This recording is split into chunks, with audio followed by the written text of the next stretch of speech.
Welcome everyone to a special edition of the Washington Wrestle Talk. I'm your host Mike. This is the post Monday Night Raw, the first ever I've done of this one. It's kind of nice that I can watch Raw streaming on my cell phone, actually. Ahead of what we get here on the West Coast. So it was kind of nice. I mean, because I'm used to reading the results. Online and whatnot, but it was kind of cool to watch tonight. So, the big story coming out of Raw tonight was Braun Strowman being stripped of his Universal title shot.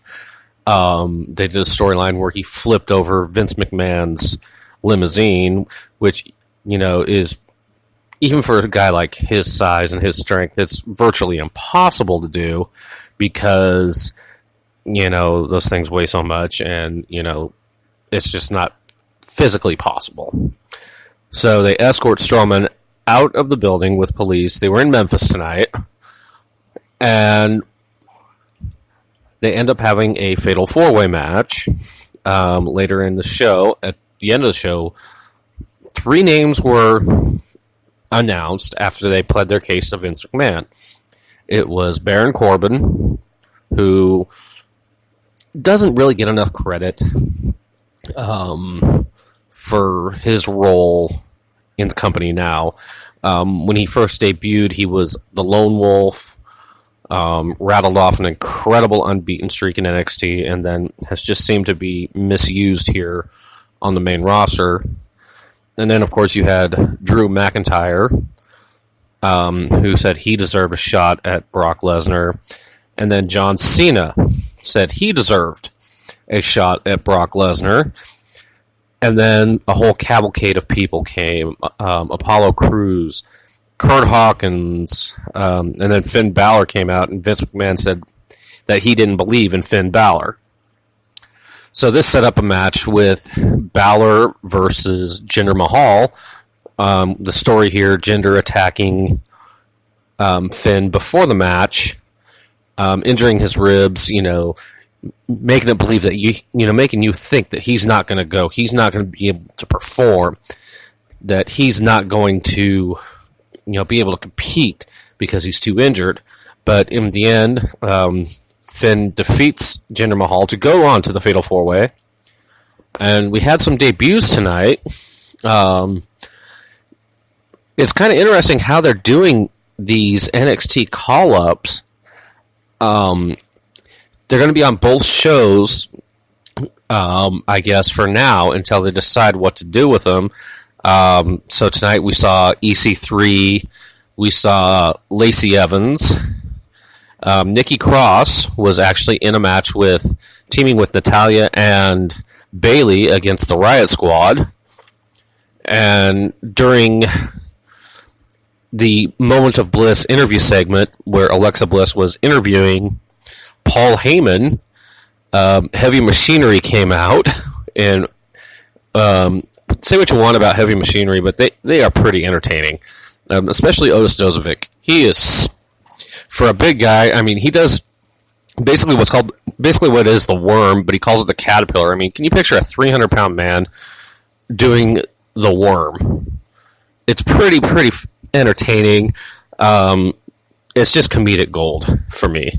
I absolutely enjoy it. And but also a big note out of this episode of Raw, speaking of Alexa Bliss and her new talk show, Moment of Bliss, was that she announced that in 5 weeks at Elimination Chamber, 3 women's tag teams from Raw and 3 women's tag teams from SmackDown will meet in the Elimination Chamber. The winner of that match will become the first ever women's tag team champions. Well, technically that's not really true. I don't know if they're just ignoring the fact that, they had the women's tag team titles back in the, mid to late 80s, abandoning them when, the Jumping Bomb Angels left the company. But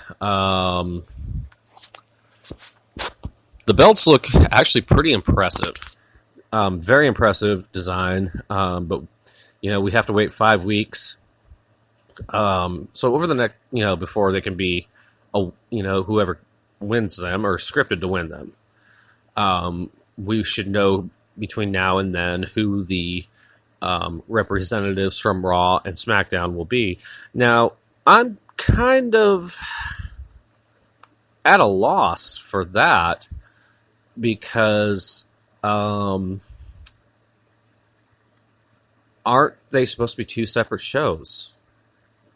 I mean, because they have the SmackDown Women's Champion and the Raw Women's Champions, but both are going to be, the women's tag is either going to be SmackDown or Raw exclusive.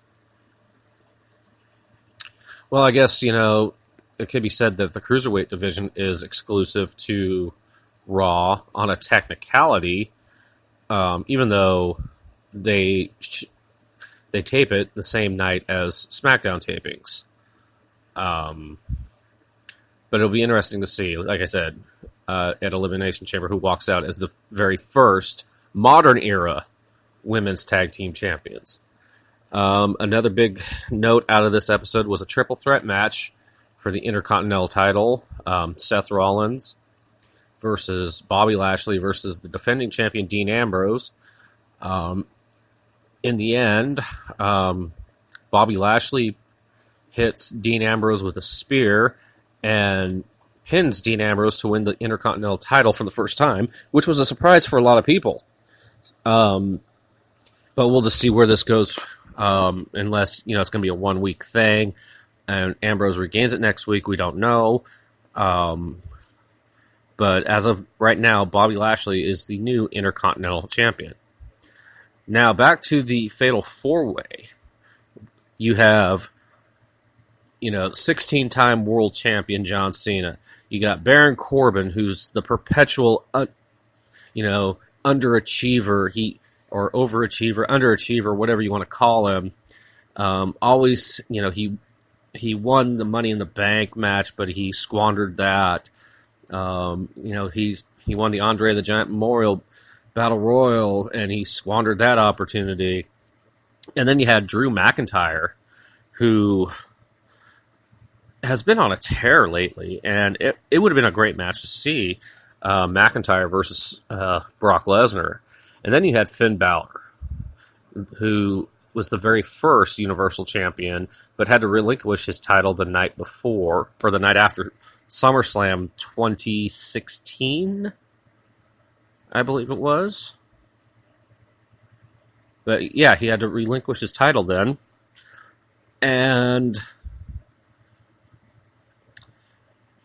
a lot of near falls and false finishes, but in the end, Finn Balor hits the coup de grace on John Cena to win the Fatal 4-Way match to go on to face Brock Lesnar, which is this is kind of like the old David versus Goliath, kind of like what we had at Survivor Series the past 2 years. 2 years ago we had AJ Styles versus Brock Lesnar, and then this past Survivor Series we had Daniel Bryan versus Brock Lesnar.